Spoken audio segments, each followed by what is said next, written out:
হাদি ভাই একটা কথা বলেছিল যে আমি জীবন দিব কিন্তু জুলাই দিব না, বলছিল কিনা? আজকে সেই হাদি ভাইয়ের জীবনটাই চলে গেল। হাদি ভাইকে যারা গুলি চালিয়েছে সেই অপরাধীকে এই সরকার ধরতে পারে নাই, আইনের আওতায় নিয়ে আসতে পারে নাই। এটাই সরকারের জন্য লজ্জা। দিল্লি না ঢাকা, দিল্লি না ঢাকা, দিল্লি না ঢাকা, দিল্লি না ঢাকা। ভারত আওয়ামী লীগকে পালে, বাংলাদেশের বিরুদ্ধে যে যাবে ভারত তাকে পালে। এই ভারত বাংলাদেশের কখনো বন্ধু হতে পারে না। ভারত এই বাংলাদেশের কখনো ভালো চায় নাই। ভারত ভালো চাইছে শুধু আওয়ামী লীগের। হাদিকে গুলি করেছে, খুনি বর্ডার ক্রস করে ভারতে গিয়েছে, ভারত খুনিকে সাপোর্ট করেছে। ভারত সারা বিশ্বের কাছে ভারতের পাসপোর্ট দেখালে সারা বিশ্বে থেকে ভারতের পাসপোর্ট রিজেক্ট করে দেয়। হাদি কবে পাবো আজাদি, কবে পাবো আজাদি, আমরা থেকে হাদি কবে পাবো আজাদি। পৃথিবীতে এত দেশ থাকতে হাসিনা কেন ভারতে গেল?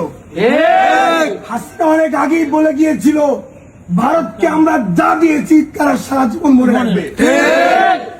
Bharat is killer, Bharat is কিলার।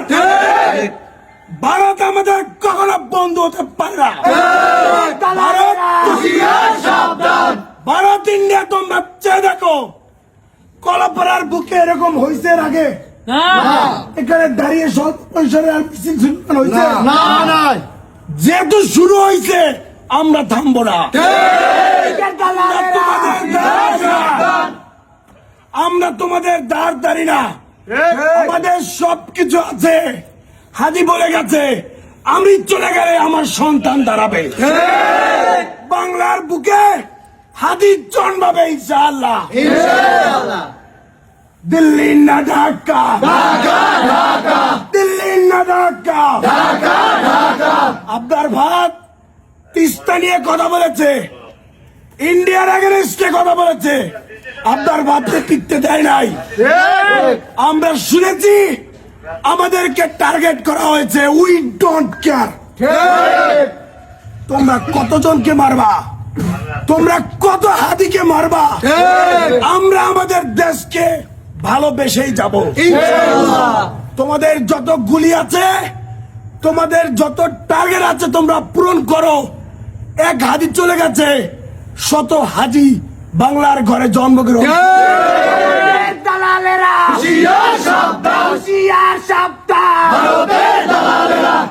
হাসিনার গুলি শেষ হয়ে গিয়েছিল।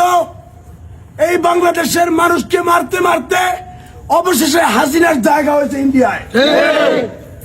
ভারত তোমরা বাংলাদেশের মানুষকে গুলি করতে করতে তোমরা পৃথিবী থেকেই নাই হয়ে যাবা। আমরা আমাদের দেশকে ভালোবাসি।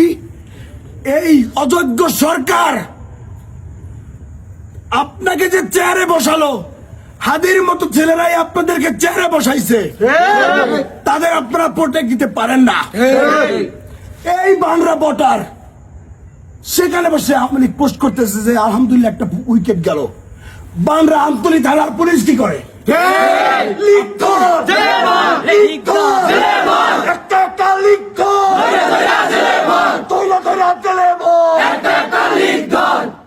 আপনি পুলিশের পোশাক পরিবর্তন করেন, আপনি পুলিশ সংস্কার কেন করলেন না? পুলিশের ভিতরে আওয়ামী লীগ ঢুকে আছে, আপনি পুলিশের পোশাক চেঞ্জ করেন। আমাদের বাল বুঝান, আমাদের দুনুবুনু বুঝান। আমার ভাই বললো কেন? শাসন জবাব দে। আমার ভাই বললো কেন? আইন উপদেষ্টাকে ধরেন, আওয়ামী লীগের টাকা খেয়ে আওয়ামী লীগের লোকজন জেল থেকে বের করে দেয়। আপনি উপদেষ্টাকে ধরেন, উপদেষ্টারা 5ই আগস্টের পরে সেনাবাহিনীর আওতায় আওয়ামী লীগের লোকজন সেফ এক্সিট দেয়। বিচার হবে ইনশাআল্লাহ বাংলার মানুষ বিচার করবে ইনশাআল্লাহ আমরা বিএনপি বুঝি না, আমরা জামাত বুঝি না, আওয়ামী লীগের প্রশ্নে ইন্ডিয়ার প্রশ্নে আমরা সবাই এক। আমরা দলমত বুঝি না, আওয়ামী লীগের প্রশ্নে ইন্ডিয়ার প্রশ্নে আমরা সবাই কাঁধে কাঁধ রেখে আমরা সবাই এক। ইনশাআল্লাহ দালালেরা হুঁশিয়ার সাবধান, হুঁশিয়ার সাবধান, ভারতের দালালেরা দিল্লি না ঢাকা, ঢাকা ঢাকা দিল্লি না ঢাকা, ঢাকা ঢাকা। কলাপাড়ার ভাইয়েরা, রাষ্ট্র চালায় একটা লোক, আপনাদেরকে রোল মডেল হতে হবে। কলাপাড়া এরিয়াতে আওয়ামী লীগের জায়গা হবে না। আওয়ামী লীগ মিস ইন্ডিয়া,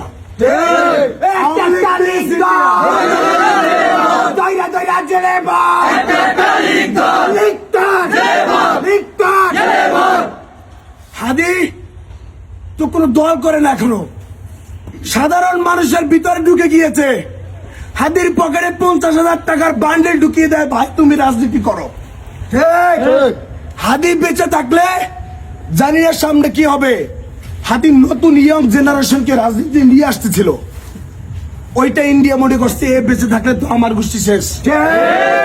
ওইটা ইন্ডিয়া চায় না, ইন্ডিয়া সফল হয়ে গেছে। তোমরা এতটুকু জানো না, এক হাদিকে তোমরা শেষ করেছো, লক্ষ হাদি জন্মগ্রহণ করবে, যারা আছে তারা হাদি হয়ে দাঁড়া যাবে। হাদি ঘরে ঘরে, হাদি ঘরে ঘরে, হাদি লোকান্তরে, হাদি লোকান্তরে। হাদি ঘরে ঘরে। আমি এখানেই শেষ করছি।